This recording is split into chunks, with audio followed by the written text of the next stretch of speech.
My name is Natalie Carter, and I'm 28 years old. Honestly, I don't even know why I'm still with you. Ethan didn't raise his voice when he said it. He didn't hesitate. He didn't even look up from his phone. He just dropped it into the space between us like it had been sitting on his tongue for weeks, waiting for a quiet moment to land. Then he added, almost as an afterthought, "My ex thinks I could do better." No tension, no apology, no awareness of how that sounded. Just information, like he was commenting on the weather. I sat there across from him, fingers still wrapped around a glass I hadn't taken a sip from in minutes. We had been together for almost 3 years, living together for one. Long enough that a sentence like that should have come with consequences, or at least recognition. I waited. Maybe he'd catch it. Maybe he'd realize what he just said. Maybe he'd look up and laugh, say it came out wrong. He didn't. Instead, he leaned back slightly and added, I don't want to argue. I'm just being honest. Honest. That word landed heavier than anything else. Because this wasn't new. Not really. His ex, Vanessa, had always been there. Not physically, but in conversations, in comparisons, in quiet, lingering standards I never quite met. At the beginning, Ethan used to push back. He'd tell me she didn't matter, that the past was the past. But over time, he stopped correcting her voice. And slowly, he started repeating it, first as jokes, then as questions, then as statements, and now as truth. I looked at him, really looked this time, at the man I had built a life around, and felt something settle inside me. Not anger, not heartbreak, something quieter, something final. "You're right," I said. That got his attention. He looked up, brows pulling together slightly. "I am?" "Yeah," I replied, my voice steady. "You don't have an answer." He blinked, like he expected more. An argument, a defense, a reason. But I didn't give him one, because for the first time, I didn't feel the need to. He frowned. "What does that mean?" "It means," I said calmly, "you already said everything that matters." His mouth opened slightly, like he was about to push back. But I stood up before he could. He leaned forward, irritation creeping into his tone. "What are you doing?" "Agreeing with you." He let out a short, sharp laugh. "God, Natalie, don't be dramatic." I didn't respond, because drama requires emotion. And all I felt in that moment was clarity. That night, I lay on the far edge of the bed, staring at the ceiling, listening to him breathe beside me like nothing had changed, like he hadn't just cracked something open that couldn't be closed again. And I realized something unsettling. This wasn't sudden. This wasn't a bad night. This was just the first time he said it out loud.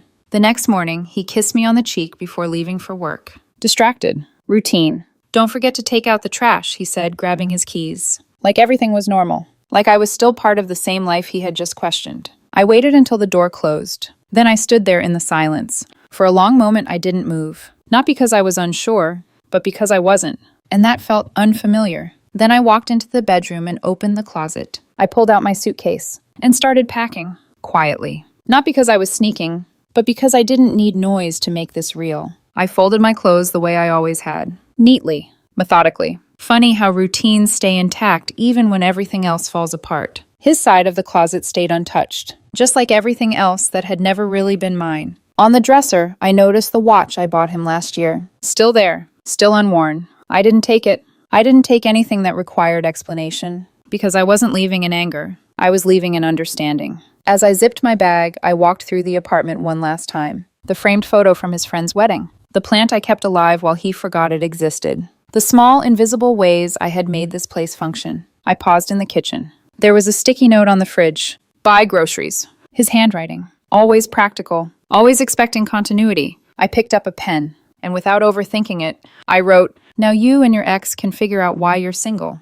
I placed it neatly on the counter. Not hidden, not dramatic, just undeniable. Then I grabbed my bags, opened the door, and left. I didn't block him. I didn't disappear. I just stopped staying. An hour later, I was sitting on my older sister's couch across the city. She didn't ask many questions, just handed me a cup of coffee and said quietly, "About time." And for the first time in a long time, I felt like I could finally breathe. By noon, my phone started buzzing.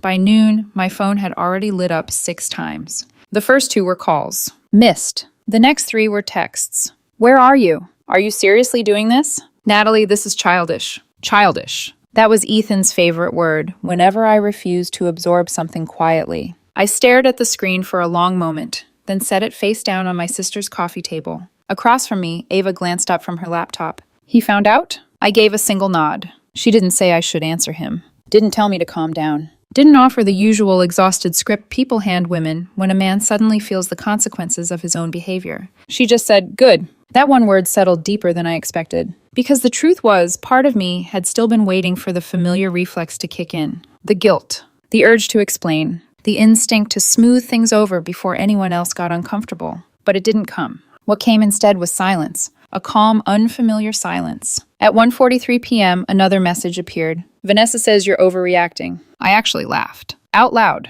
A short, stunned sound that made Ava look over again. There it was, even now, even after I left. He still couldn't speak without reaching for her voice like a crutch. Not his thoughts, not his feelings, not even his anger. Hers. I typed nothing back. An hour later, my phone started vibrating almost nonstop. 5 missed calls in under 10 minutes. Then another text. "Did you seriously move out?" A minute later, "Natalie, this isn't funny. Call me." Then, "Vanessa thinks you're trying to punish me." That one almost got a response. Almost. But I sat very still, phone in my hand, and realized something that made everything feel smaller somehow. Even in crisis, his first instinct was not reflection. It was consultation. Not "what did I say?" Not "why did she leave?" Not "did I hurt her?" Just a desperate reach for outside validation. That night, around 7, he finally left a voicemail. I listened to it once. That was enough. His voice came in sharp at first, edged with frustration. "You don't get to just walk out because of one comment," he snapped.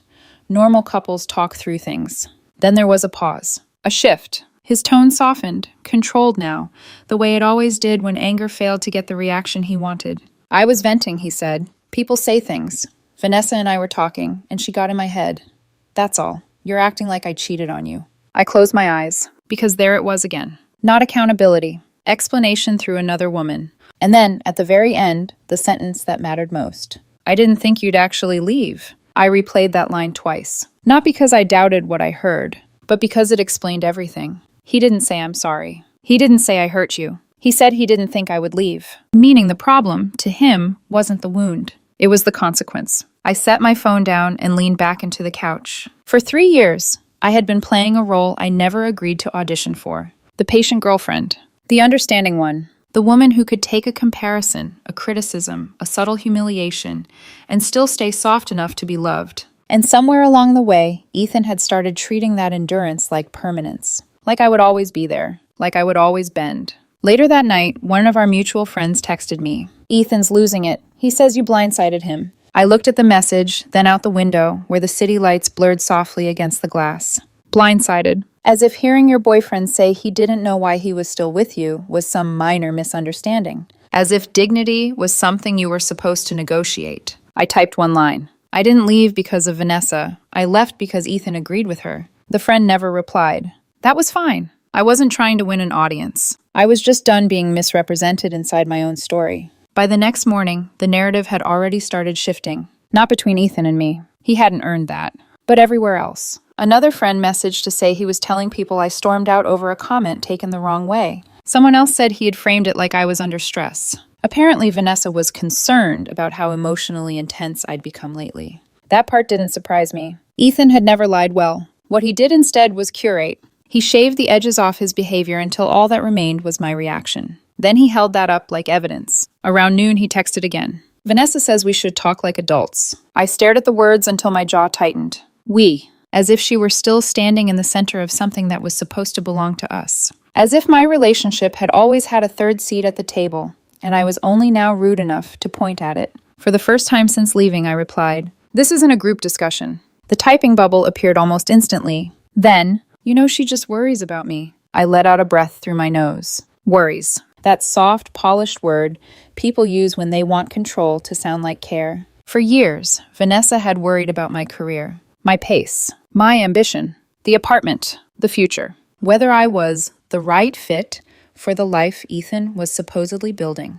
And at first, he had shielded me from it. Then he translated it. Then he echoed it. An hour later, he called again. This time I answered. Not because I missed him. Not because I wanted closure. Because I wanted to hear what his voice sounded like now that I was no longer in the room, making everything easier for him. He didn't say hello. He just exhaled sharply and said, "So that's it? 3 years and you leave a note?" I kept my voice even. "You said you didn't know why you were still with me. I helped you answer that." He scoffed immediately. "That's not what I meant." I leaned back, looking at the ceiling. "What did you mean?" Silence. A few beats too long. Then, annoyed now, he said, I meant I'm under pressure.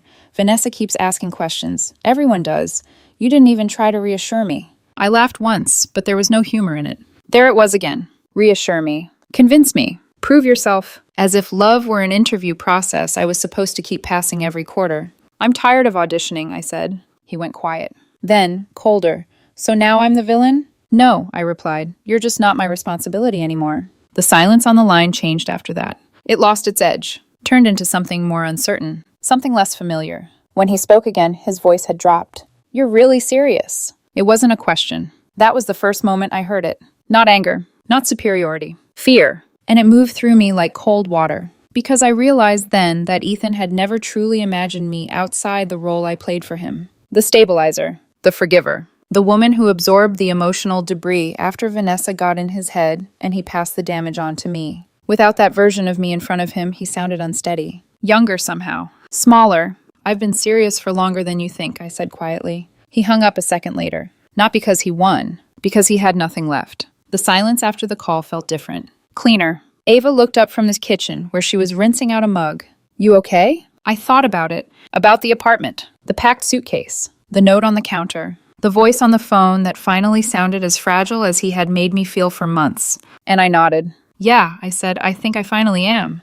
But Ethan wasn't done. People like him never are, once they realize the version of the story they counted on is slipping out of their hands. That evening, another mutual friend reached out. Then another. The wording was different each time, but the shape of it stayed the same. He's struggling. He didn't mean it. Vanessa thinks this can still be fixed. That last part made me put my phone down and laugh again. Quieter this time. Because it was almost impressive, how even his apology came pre-approved by someone else. Then, just before midnight, a final text came through. No accusation this time. No performance. Just one line. I really didn't think you'd choose yourself over us. I read it twice. Then typed back. That was the problem. You stopped seeing a difference. He never responded. And lying awake on my sister's couch that night, staring into the dark, I understood something I should have admitted long ago. I hadn't walked away from one cruel sentence. I had walked away from every quiet one that came before it. Every comparison softened into concern. Every moment he let another woman define my worth while he stood there pretending not to notice. That one sentence hadn't ended us. It had revealed us. And once I saw that clearly, there was no going back. 2 days later, Ethan showed up at my sister's apartment. I hadn't told him where I was staying, which meant he'd asked around. Carefully, I imagined. Framed it as concern. Maybe even dropped Vanessa's name once or twice to make it sound reasonable. I opened the door and immediately wished I hadn't. He looked put together. Too put together. Hair styled, shirt pressed, posture rigid like he was about to walk into a meeting he intended to win. Not like someone who had just lost something real. So this is where you disappeared to, he said, stepping forward like he expected the space to open for him. I didn't move. You shouldn't be here. He exhaled through his nose, already irritated. Relax. I just want to talk. Vanessa thinks this whole thing got blown out of proportion. I let out a short laugh before I could stop myself. There it was again. Not even a full sentence into the conversation, and she was already in the room. Vanessa doesn't get a vote, I said. His jaw tightened. You're being disrespectful. To who? I asked evenly. You or her? That landed. I saw it in the way his shoulders stiffened, the way his eyes flicked away for half a second, but he recovered quickly. He always did. You always do this, he said, folding his arms. You turn everything into some big statement instead of just fixing it. Fixing it how? I asked. He gestured vaguely, like the answer should be obvious. By talking, by working through things, not just walking out. I studied him for a moment, really studied him. And for the first time, I noticed something I hadn't allowed myself to see before. He wasn't trying to understand. He was trying to restore. Restore the version of me that stayed. That's not what you want, I said quietly. His brows pulled together. What? You don't want to fix anything, I continued. You want me to go back to who I was before you said it. His expression hardened. That's not fair. No, I said, it's accurate. He scoffed, looking away for a second before snapping back. I said something wrong. People do that. You don't just throw away 3 years over one sentence. It wasn't one sentence. He opened his mouth to interrupt, but I didn't let him. You didn't just repeat what Vanessa said, I continued. You believed it. That stopped him. Just for a second. A flicker of hesitation. I was confused, he said finally, but the certainty was gone now. I shook my head. No, you were honest. His voice rose. So what, I'm not allowed to have doubts? I'm not allowed to feel pressure? You are, I said calmly, but you don't get to turn that into a reason to diminish me. I didn't diminish you, he snapped. I held his gaze. You told me you didn't know why you were with me. Silence. Thick. Unavoidable. Then, sharper now, defensive. You didn't even try to reassure me, he said. You just agreed and left. What kind of relationship is that? There it was again. Reassure me. Convince me. Prove yourself. I felt something inside me settle even deeper. I'm tired of auditioning, I said. The words landed heavier this time. Not just for him. For me. Because saying them out loud made them real. He stared at me like he didn't recognize what he was hearing. Wow, he said under his breath. So now I'm the problem. I didn't say that. You didn't have to, he shot back. You walk out. You leave a note. You act like you're above all of this. What am I supposed to think? That I finally stopped shrinking. The silence that followed was different. It wasn't tense. It wasn't reactive. It was still, like something had shifted into place that couldn't be moved again. For the first time since he arrived, Ethan looked uncertain. Not angry. Not superior. Just unsure. You think you're better than me now? He asked, but the edge was gone. No, I said. I think I finally see things clearly. His eyes searched my face like he was trying to find the version of me he was used to. The one who softened under pressure. The one who explained. The one who stayed. She wasn't there anymore. And that's when it hit him. This wasn't a fight. This wasn't a phase. This wasn't something he could talk his way out of. This was permanent. He exhaled slowly, running a hand through his hair. Fine, he said, but it sounded hollow. If you want space, take it. But don't act like I didn't try. I tilted my head slightly. Trying would have sounded different. That stung. I saw it in the way his jaw tightened again, the way his shoulders squared like he needed to hold something together. He turned toward the hallway, then paused. You know Vanessa thinks you're going to regret this. I almost smiled. Not because it was funny, but because it was predictable. I already don't, I said. He froze for a second. Then he walked away. No slam of the door. No final word. Just silence. That night, my phone started buzzing again. But this time, it wasn't him. It was Vanessa. I stared at the number for a long moment, a strange calm settling over me. I hadn't given her my contact, which meant Ethan had. Of course he had. The message was long, carefully written, polished in that way people use when they want control to sound like concern. Natalie, I think you are misinterpreting the situation. Ethan is under a lot of pressure right now. He needs stability, reassurance, a partner who understands her role in his future. Her role. I read that line twice, then once more. And suddenly, everything made sense in a way it hadn't before. This wasn't just influence. This wasn't just lingering attachment. This was structure. A hierarchy I had been living inside without fully acknowledging it. And I had never been at the top. Ethan didn't push back because pushing back would have required him to choose. Between her voice and his own. Between her expectations and our reality. And he had never learned how to do that. The next morning, a message came from Ethan. She didn't mean it like that. I stared at the screen, then typed back. She meant it exactly the way you did. No reply. Later that afternoon, one of our mutual friends called. She's not doing great, he said carefully. Ethan's been off work.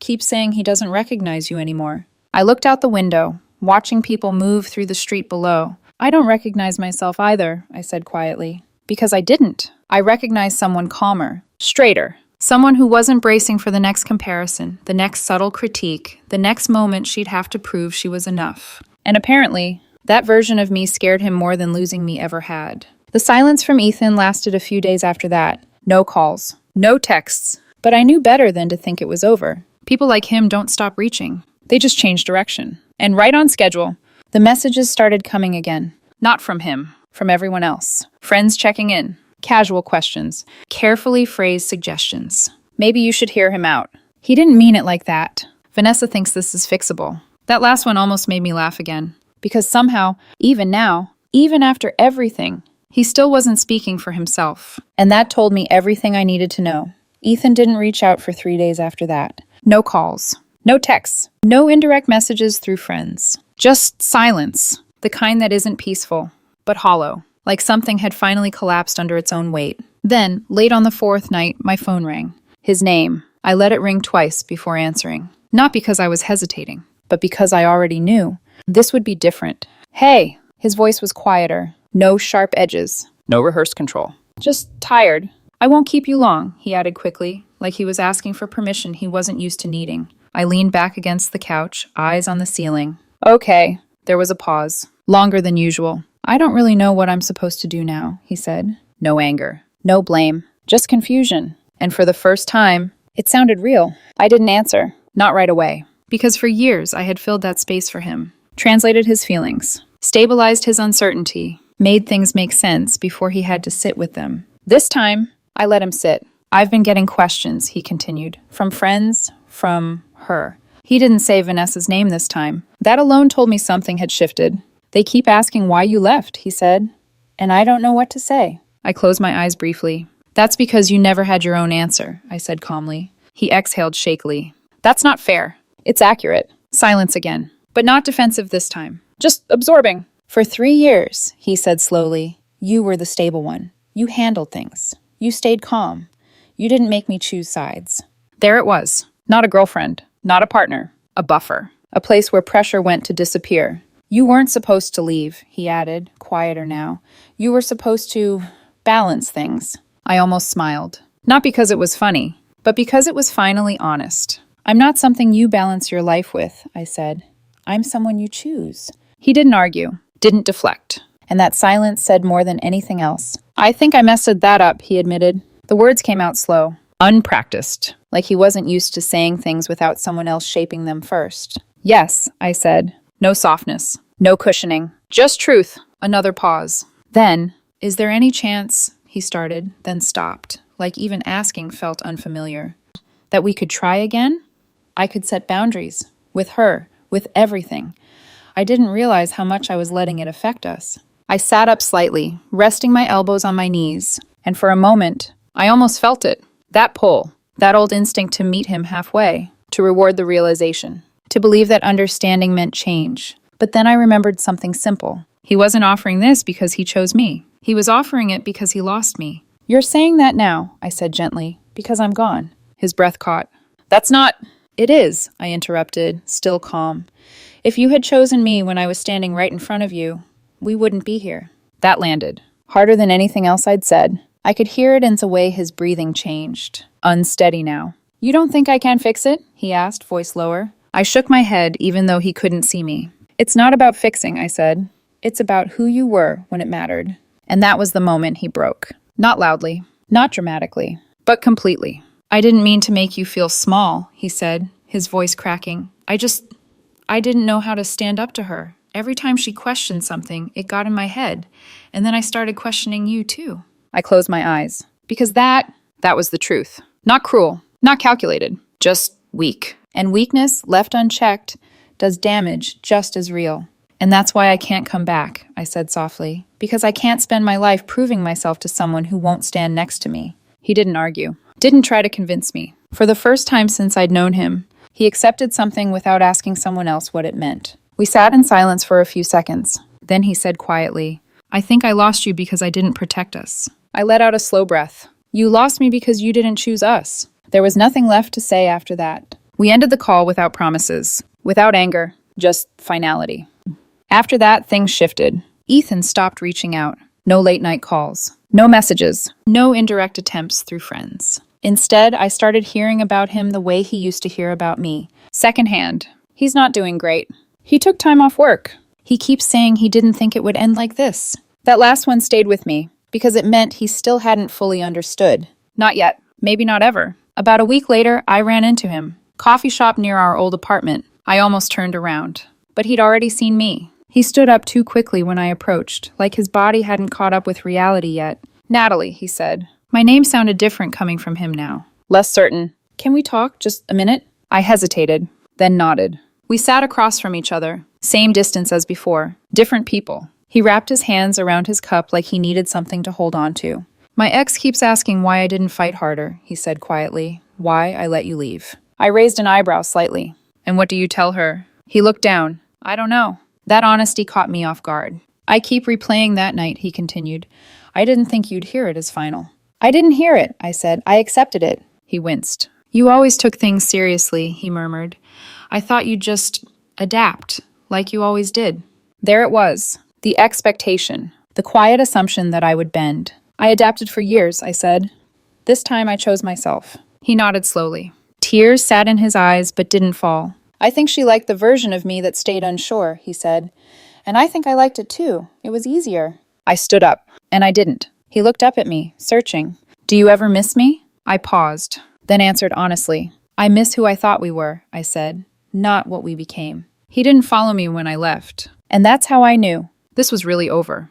A few days later, he went back to the apartment to pack the rest of his things. I wasn't there. That was intentional. Ava told me later he moved slowly, carefully. Like everything in that space had weight now. Like absence had finally made things visible. That night, my phone rang one last time. I almost didn't answer. Almost. I won't keep you, he said softly. No edge. No expectation. I just wanted to tell you. She asked me again why I'm single. I stayed quiet. And this time, he continued, I didn't blame you. That made me close my eyes. I told her the truth, he said, that I let her voice become louder than mine, that I let her question you until I started questioning you, too.